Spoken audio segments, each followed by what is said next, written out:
মনে হয় বিএনপি যেহেতু মুক্তিযুদ্ধ ছাড়া বিএনপি কোনো অস্তিত্ব থাকবে না। বিএনপি নেতারা কি মনে করবে আমি জানি না, কিন্তু মুক্তিযুদ্ধ না থাকলে জিয়াউর রহমান নাই। Who's major Zia?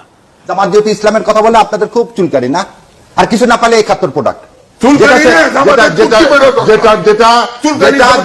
আমি তো কোন সময় প্রভোগ করেও তাকে বেয়াদবি করতে পারি না। আসসালামু আলাইকুম। 1971 সালের ভারত পাকিস্তান বালযুদ্ধ, যে বালযুদ্ধকে নিয়ে আজকে আবার দেশটাকে দুই ভাগে বিভক্ত করার চেষ্টা চলছে। তো 71-এর বালযুদ্ধে আসলে কতজন মানুষ মারা গিয়েছিল, কতজন নারীকে ধর্ষণ করা হয়েছে, তারপরে কতজন মুক্তিযুদ্ধে অংশ নিয়েছিল, এটা নিয়ে তো একটা বের করা দরকার। ডক্টর ইউনূস সরকারের বিরাট ফাঁদে পড়েছেন তারেক রহমান ও বিএনপি নেতা তারেক রহমানের বস ফজলুর রহমান ওরফে ফজু পাগলা। আসসালামু আলাইকুম। 1971 সালের ভারত পাকিস্তান বালযুদ্ধ, যে বালযুদ্ধকে নিয়ে আজকে আবার দেশটাকে দুই ভাগে বিভক্ত করার চেষ্টা চলছে। তো 71-এর বালযুদ্ধে আসলে কতজন মানুষ মারা গিয়েছিল, কতজন নারীকে ধর্ষণ করা হয়েছে, তারপরে কতজন মুক্তিযুদ্ধে অংশ নিয়েছিল, এটা নিয়ে তো একটা বের করা দরকার, তাই না? এই যুদ্ধ নিয়ে এত আবেগ, এত কিছু বাংলাদেশের মানুষের, তাহলে আপনারা এটা আমাদেরকে জানাবেন না যে আসলে মানুষ কতজন মারা গিয়েছে, কি হয়েছে, কি, এটা তো জানা দরকার। তো বাংলা এডিশনের ক্রাইম এডিশন থেকে গত 3 মাস মতো আগে আমি বললাম যে এটা নিয়ে আমরা একটা জরিপ করি, সারা দেশে ঘুরে ঘুরে তারপরে করি। তো আমরা তো ছোটোবেলা থেকে শুনে আসছি যে 2 লাখ মা বোনের ইজ্জতের বিনিময়ে তারপরে বাংলাদেশ নাকি স্বাধীন হয়েছে। এবং আমি 2012 সালের আগ পর্যন্ত আমি কিন্তু হাফ চেতনাধারী ছিলাম। আমি বিশ্বাস করতাম আসলে পাকিস্তানির এতগুলি মানুষের, সেই যে ছোটোবেলা থেকে দেখেছেন না, এই যে সিনেমার মধ্যে দেখানো হয়তো নিজের সন্তানকে আপনার বাইরে বের করে দিয়ে মুক্তিযোদ্ধাকে ওনার সেটার ভিতরে, ওর খেতার ভিতরে ঢুকায় দিয়ে তারপরে বাঁচিয়ে রেখেছে। ওই সিনেমা দেখেছেন না, কি যেন হাঙন নদীর গ্রেনেড না কি যেন সিনেমার নাম। এসব সিনেমা টিনেমা নাটক দেখায় আর দাড়িওয়ালা লোকজনের বানানো হয়েছে আপনার রাজাকার। এটা বানায় তারপরে সারা দেশের মানুষকে ব্যাপক এক উত্তেজনার মধ্যে ঢুকিয়ে দেওয়া হয়েছিল। তো 12 সালের পর থেকে আমি মুসলমান হই। আমার ধর্মের প্রতি, ইসলামের প্রতি, বাংলাদেশে আসলে মুসলমানদেরকে নিয়ে তারপরে কি ষড়যন্ত্র, ভারতের ব্যাপারে আমি কিন্তু এই অনেক হিন্দি সিনেমা দেখেছি, হিন্দি গান, এখনও ওদের নিয়ে বিনোদন, এটা তো বিনোদনের জন্য দেখা, এখনও সত্যি কথা হিন্দি গান শুনি। তো এখন এই যে আপনি এগুলি যে আপনি করলেন, 71-এর যে যুদ্ধ নিয়ে আমাদেরকে যা যা দেখাইলেন, আমরা এক ব্যাপক এক উত্তেজনাশীল চেতনাধারী এক জাতিতে পরিণত হইলাম। সেই জাতিকে আপনি বুঝাইলেন 2 লাখ মানুষকে এই করার। তো আমরা প্রথমে গেলাম মন্ত্রণালয়ে একটু খোঁজ নিতে, যে মন্ত্রণালয়ে তো নিশ্চয়ই সেই 2 লাখের না থাকে, 1 লাখের তো থাকবে না, 50,000, 5,000, 1,000 তো থাকার কথা। মন্ত্রণালয়ের কাছে তালিকায় নাম আছে মাত্র 530 জন। কোনো সমস্যা নেই ভাই, 530 জনও ইটস হিউজ। আমি এটাও যদি 530 জন যদি ধর্ষণের শিকার হয়ে থাকে, আমি সেটার বিচার চাই, সেটাকে আমি ব্যাপক ন্যাক্কারজনক হিসাবে দেখতে চাই। এই 513 জনের মধ্যে 30 জনের মধ্যে আমি গেলাম আমরা অনুসন্ধান করতে। এর মধ্যে ঢাকা বিভাগটা দিয়ে আমরা শুরু করলাম। তো মন্ত্রণালয়ের হিসাব অনুযায়ী ঢাকা বিভাগে ধর্ষিত হয়েছেন হলো 69 জন। এই 69 জনের পেছনে খোঁজ নিতে গিয়া ভাই যা দেখলাম, আইরে ভাই, পাকিস্তানের মিলিটারিরা এত ধর্ষণ করে গেল। এই 69 জনের মধ্যে কারোর গ্রামই নাই। একটা মানুষের নাম দেওয়া হয়েছে, এই ঢাকার কেরানীগঞ্জে গ্রাম নাম দেওয়া হয়েছে, সেই গ্রাম বলে কোনো গ্রামই নাই, কেউ মানুষ নাই, সেই নামের কোনো মানুষও এলাকায় নাই। একজন আছে ফাতেমা বিবি। ফাতেমা বিবি একাই 300-400 মিলিটারিকে সে এক বিস্ফোরণ বানিয়েছেন। তিনি বিস্ফোরণ বানিয়ে বলে মরিচের গুঁড়া টুরা, হলুদের গুঁড়া, ঝাল মশলা দিয়ে মাখায় টাকা তিনি এক বিস্ফোরণ বানিয়েছিলেন। সেই বিস্ফোরণ দিয়ে তারপরে পাকিস্তানের 400-500 মানুষকে মেরেছেন। 14-13 জনের আপনার এই গোপনাঙ্গ কেটেছেন পাকিস্তানি মিলিটারিদের। গোপনাঙ্গ কেটে ওর ওর এর মধ্যে আপনার উঠানের মধ্যে ওনাকে শুটকি বানাতে দিয়েছিল সেই গোপনাঙ্গ দিয়ে।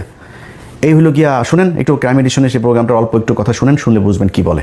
একটা পাঁচফোড়ন তৈরি করলাম, কিছু ছাই, তামুকের ফাঁকি, মরিচের ফাঁকি দিয়ে ছোট্ট ছোট্ট করে গোল্লা বানাইয়া এক একজনের হাতে দিতাম। অনেক মানুষ ছিল, এদেরকে হাতে দিতাম, ওরা গাছের আগায় আগায় থাকতো। যখন ওইটা যখন পড়তো, তখন ওরা আসলে পরা ছিঁড়ে মারলে পরা ওকে নাক মুখ চোখ মুখ কানা হয়ে যেত গা, তখন ওদের অস্ত্র মস্ত্র আমরা চিনে এনে মুক্তিযোদ্ধাদেরকে দিতাম। অপারেশন করছি আমরা নিজের হাতে, না হইলে কমসে কম আমার এই হাত দেয়, না হইলে 2 থেকে 500 আমি মারছি। আমি 11 জনের জীবিত অবস্থায় তাদের পুরুষঙ্গ কেটে লেছিলাম কাঁচি দিয়া, বব কাঁচি দিয়ে কাইটটা আমি টাকি মাছের মতন শুটকি দিছিলাম। এই হইল কি আমাদের মুক্তিযুদ্ধের ধর্ষিতাদের অবস্থা। 530 জনের মধ্যে একজনকে, পুরো ঢাকা বিভাগে আমরা একজনের খুঁজে পাইনি যেটা বাস্তবিক পক্ষে বাস্তবিক অর্থে কেউ ধর্ষিত হয়েছে এই প্রমাণ দিতে পারে। নানান ধরনের গল্প, এই করেছে ওই করেছে, 3টা কোশ্চেন করলে এরপরে ঘুরপেচ খাওয়া যায়। আমার 4-5টা ভাইকে, আপনার 4 ভাই আর 1 বোনকে মারা হয়েছে 71 সালে। সেই 4 ভাইয়ের নাম বলতে বললে একবার এক এক ভাইদের নাম বলে। আবার পেটের বাচ্চা মারা গিয়েছে, বাচ্চার বয়স কত ছিল, পাশের থেকে আরেকজন বলে আপনার তো বাচ্চাটা তো ছিল না, কয় পেটের ভেতরে শহীদ হয়েছেন। শোনেন একটু কি বলে। ফরিদ, আরেক ভাইয়ের নাম ছিল দরবেশ, আরেক ভাইয়ের নাম ছিল মনসুর আলী, আরেক ভাইয়ের নাম ছিল নূর মোহাম্মদ, আমার বোনের নাম ছিল নাজমা। নাজমা আমার ছোট ছিল, আমার বোনকে ওই জায়গায় মাইরে ফেললো ফরিদ, শেখ ফরিদ। আমার না, আমার আরেকটা ভাইয়ের নামও শেখ ফরিদ আছে, জীবিত, এটা না, আগে ছিল আমার বড়। আরেক ভাইয়ের নাম আছিল বলগান যে আবুল ফরাজ,